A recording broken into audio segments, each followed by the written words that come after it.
Welcome back to AskAPop. Today we're talking about I can name that tune in. When I was a youngin', they were trying to get us to remember all 50 states.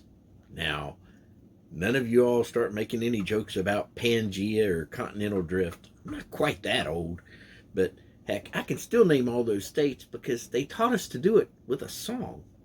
And, they also used to use a song to teach us how to brush our teeth, and who can forget about our favorite neighbor? And there's a big old yellow goofy bird down a street that always had sunny days.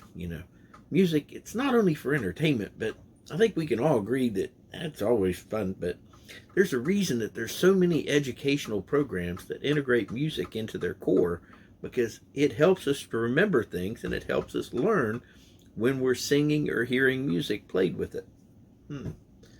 I bet that's why God was tugging on David and the other psalmists' hearts when he had them write all those psalms. Because psalms were always meant to be sung or chanted, or at least most of them were. And that's the reason why most of them, even today, have beautiful, beautiful song music written to go with them in a lot of churches, even today.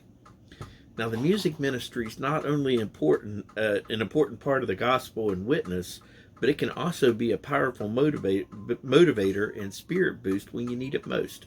Indulge me for a minute, and I'll give you a few examples. Let's say somebody cuts you off in traffic. Now, before you go try to express yourself either with words, deeds, or maybe even actions with hand gestures, I dare you to internally or externally start singing either Jesus Loves Me, Blessed Be the Ties Are Bind, or whatever hymn works for you. See if that doesn't change your attitude. Or if you're anxious, try In the Garden, or Go Tell It on the Mountain, or Amazing Grace.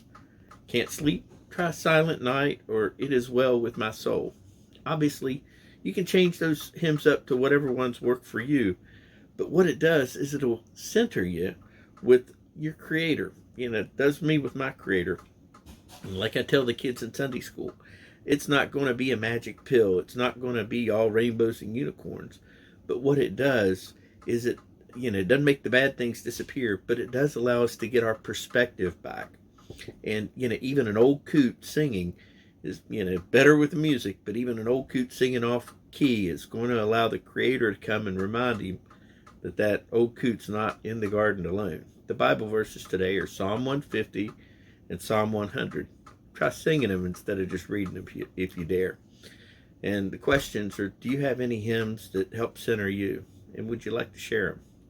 God bless you.